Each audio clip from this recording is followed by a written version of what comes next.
Salut les anomalopes.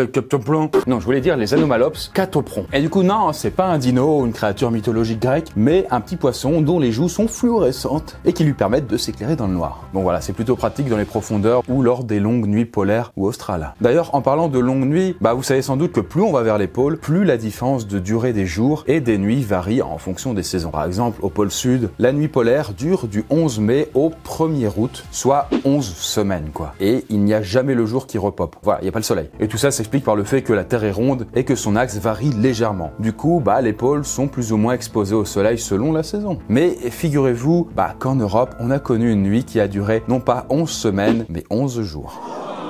11 jours? Attends, c'est pas possible. Ça, c'est pas possible. Eh si, c'est tout à fait possible puisque c'est arrivé. Mais comment une telle chose a pu se produire? Cette nuit de 11 jours est-elle une conspiration ou un simple caprice de la nature? Eh bien, nous ne verrons pas ça en 11 jours, mais, comme d'habitude, en 360 secondes.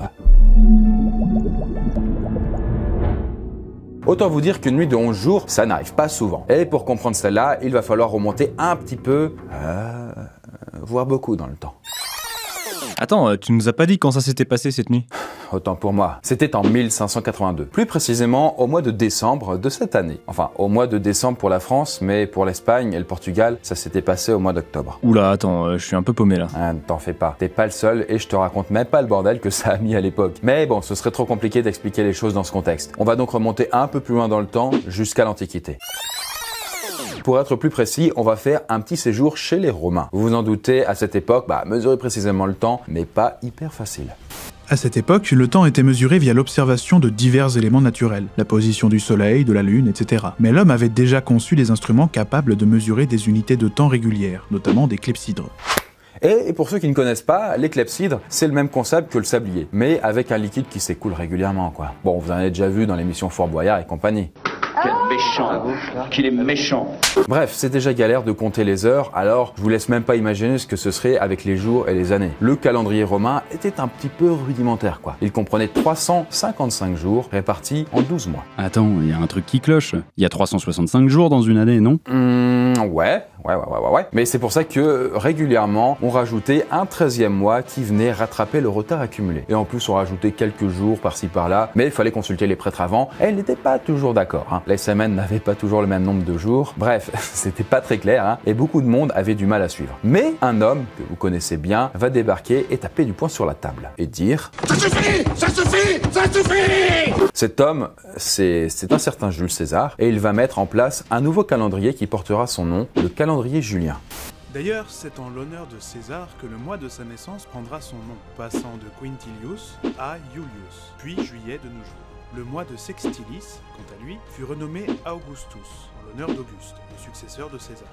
On raconte d'ailleurs qu'Auguste, un peu vexé de s'être fait attribuer un mois de 30 jours seulement contre les 31 de celui de César, a fait ajouter une journée supplémentaire au mois d'août. C'est pour cela que ces 2 mois comptent 31 jours. Bon, je vous passe les détails, mais désormais, l'année commence le 1er janvier. Les semaines durent 7 jours et il y a 12 mois. Bien sûr, la réforme met un petit peu de temps pour être appliquée. Elle nécessite quelques ajustements, mais sinon, on est bon. Oui, mais les années solaires naturelles sont un peu plus longues que les années fixées par le calendrier. À terme, ça laisse décaler. Et c'est pour ça que tous les 4 ans, on rajoute un jour supplémentaire pour rattraper ce décalage. Bon, vous l'avez deviné, ces années plus longues d'un jour, ce sont les années bissextiles, que vous connaissez quoi. Je vous rappelle que nous sommes dans une année bisexuelle, bisextile. Bon, ok, mais là tu nous as juste expliqué comment les Romains se sont organisés. Je suis sûr qu'en fait la nuit de 11 jours, c'est juste une éruption volcanique qui a caché le soleil. Du calme, Tu te calmes.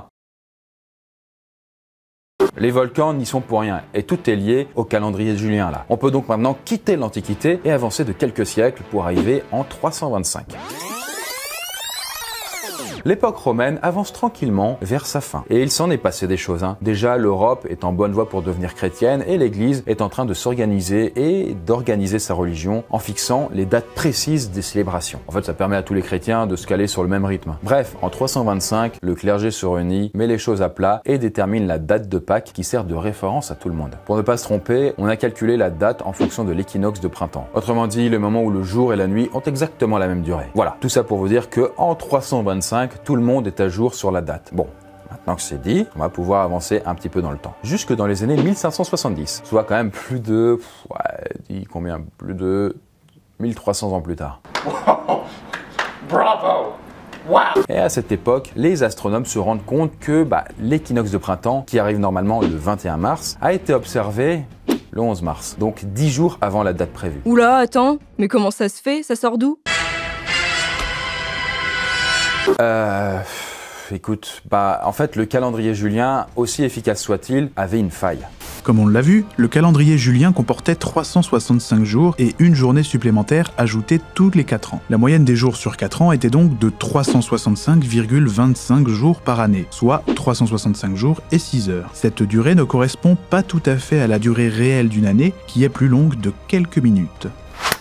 Cette différence va créer un décalage. À l'échelle d'une vie humaine, il est à peine perceptible, quelques heures tout au plus. Mais quand on met bout à bout les années et les siècles, le retard s'accumule et commence à se faire sentir. D'où le fait qu'en comparant la date avec l'équinoxe, les astronomes se rendent compte qu'il y a 10 jours d'avance sur le programme. Et ces 10 jours sont problématiques puisqu'ils décalent de plus en plus les fêtes chrétiennes. Bref, faut faire quelque chose et le pape décide de prendre le taureau par les cornes. Il réunit tout un chapelet d'astronomes et de mathématiciens qui vont travailler pendant 5 ans. Ouais, c'est ça, pour trouver comment corriger les failles du calendrier de César. Et puis, ils parviennent finalement à une solution qui limite le décalage à 2 jours par tranche de 10 000 ans. Pour ça, en fait, ils ont fait sauter certaines années bissextiles. Ah, pas bête, mais ça résout pas les 10 jours d'avance sur le calendrier. Eh bien, pour se débarrasser de tous les jours superflus qu'il a sur les bras et repartir sur de bonnes bases, le pape va tout simplement décider de les faire sauter. Voilà, on ampute le mois d'octobre.